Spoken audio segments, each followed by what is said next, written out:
What's going on, guys? Sam Adams here, and welcome to The Drop, which is a weekly series I do right here on the YouTube channel where I go through the top video game releases of the week and let you guys know what new games are coming out, and I give you my thoughts and opinions on each individual title so that you guys might get a pretty good idea of if these games are worth picking up or not.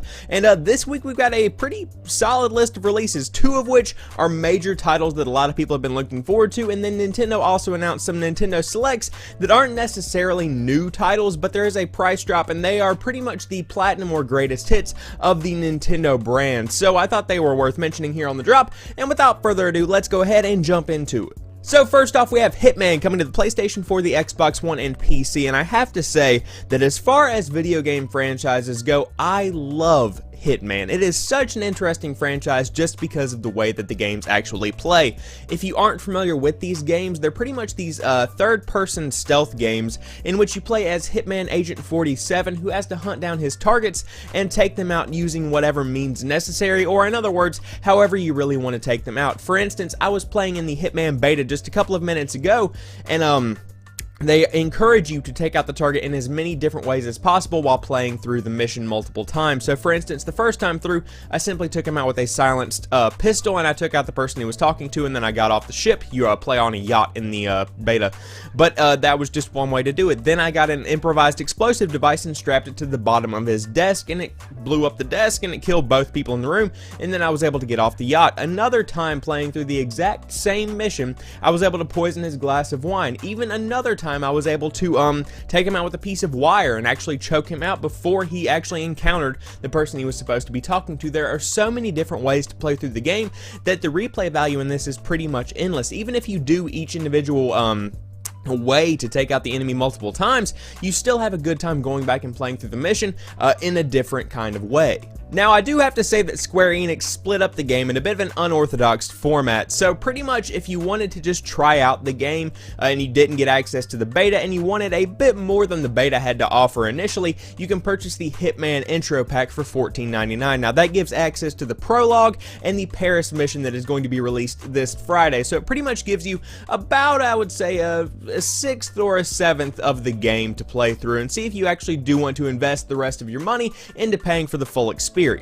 So now, if you did enjoy playing the intro pack, then you could go ahead and purchase the other 6 missions that are coming out over the course of 2016 for $49.99 in the form of the Hitman upgrade pack. So pretty much if you wanted to try out the game before you buy it, you can purchase the intro pack and then upgrade for $50 later on, and really you're only missing out on $5, and you do have that insurance that if you don't enjoy the intro pack, then you don't have to play the rest of the game and you don't have to pay full price for the experience. Now, if you did watch some gameplay or you got into the beta or you're a huge fan of Hitman and you already know what you're getting and you did want to go ahead and lock in that full experience, you could actually purchase the entitled Hitman Full Experience for $59.99 and just play it like a game you would normally buy outright, where you pay $60 and you get everything they have to offer. However you go about buying Hitman, I did play through the beta for probably about an hour, maybe an hour and a half, and I have to say that it's exactly what you would expect from a Hitman game. Obviously it is a beta, so there were a couple of glitches on the PlayStation 4 version of the game that I was playing, but I haven't heard any widespread complaints about how the game is running, unlike the Homefront The Revolution beta that I played a couple of weeks ago that was absolutely abysmal. So that's good. It looks like the game is functioning pretty well on the technical side of things, and it definitely is fun to play through the mission multiple times and try and take out the enemy in as many ways as possible.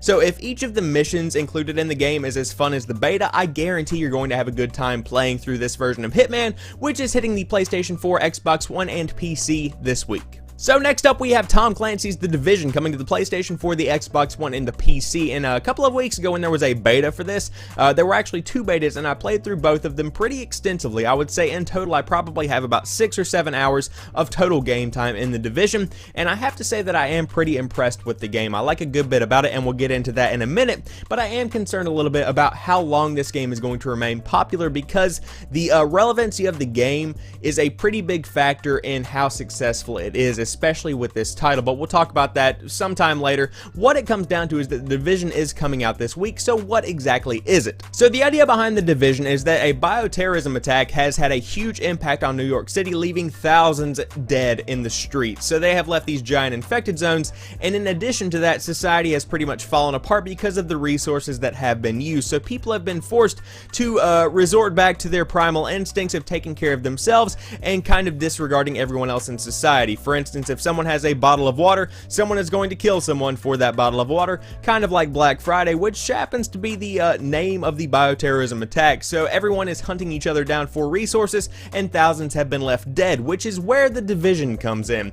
Now, the Division is a special branch of agents that is charged with the task of hunting down whoever began this bioterrorism attack, in addition to kind of putting the pieces of New York City back together. And all in all, it sounds like an incredible story that I can't really wait to experience. So now, after some Redditors did some digging, it has been discovered that there are probably going to be 26 missions within this game, and if the beta is anything to go off of, the mission within the beta, then we can kind of expect that 10 to 12 hours of content can be gotten from doing these 26 missions, which is a pretty significant amount of time, especially considering that is just including the single-player campaign. There are various side missions, there are random quests that will pop up, and of course there is tons of exploration that you can do as far as gathering resources goes and finding ammo laying around in the streets. Now, there is also the Dark Zone, which is pretty much the most interesting and experimental part of the Division that really grabs my attention.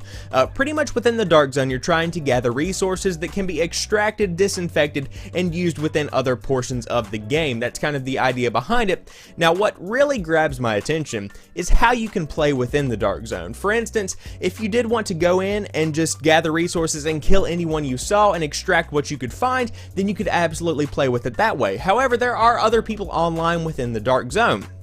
So if you did want to find some people and group up and, you know, complete all these random missions and stuff that do present themselves within the Dark Zone, such as taking out random AI that are generated, then you could absolutely do that as well, and you could kind of create a team and go into the Dark Zone and gather resources. However, if you did want to gather up a team and just take out other actual players that are online and gather the resources that they have already gathered and extract them for yourself, then you could pretty much do that. You can be as good or as evil as you want in the Dark Zone. It's all just up to how you really want to play the game, and that's not something that we see very often in this kind of online experience. Pretty much the Dark Zone is what would actually happen if there was a bioterrorism fallout in New York City and society did crumble. That is an incredible thing that they put in the game, and I can't commend them enough for that over at Ubisoft.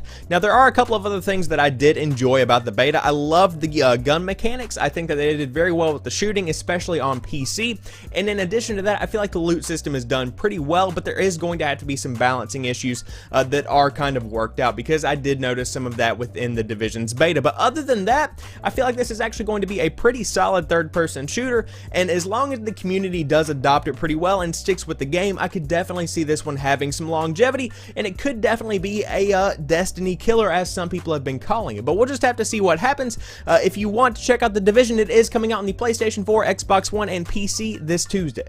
So last but not least, we have a couple of additions to the Nintendo Selects library, and you might be asking yourself, what is a Nintendo Select?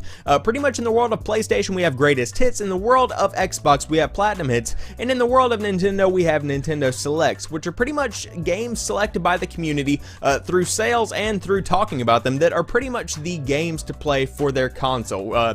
You know, whether it be Wii or Wii U or 3DS, these are the games that really define what that console is capable of and the experience you're going to get while playing. So there are 4 additions to each individual console's Nintendo Selects, and for the Wii U we have Super Mario 3D World, Donkey Kong Country Tropical Freeze, Pikmin 3, and NES Remix Pack, which is a pretty good deal. It's got 25 classic games in it. But of course these are $20 for the Nintendo Wii U, and these are all going to be $20 going forward in the form of a Nintendo Select, so that's a pretty significant thing. For the Nintendo 3DS we have Legend of Zelda Ocarina of Time 3D, which is a great deal for $20. Very hard to find that one under 30 these days. Donkey Kong Country Returns 3D, Mario Party Island Tour, and Yoshi's New Island, which is a very interesting game. Yoshi's New Island is kind of easy, but it's still a great, enjoyable Nintendo experience that is that classic kind of platformer. Definitely recommend picking that one up if you have a 3DS.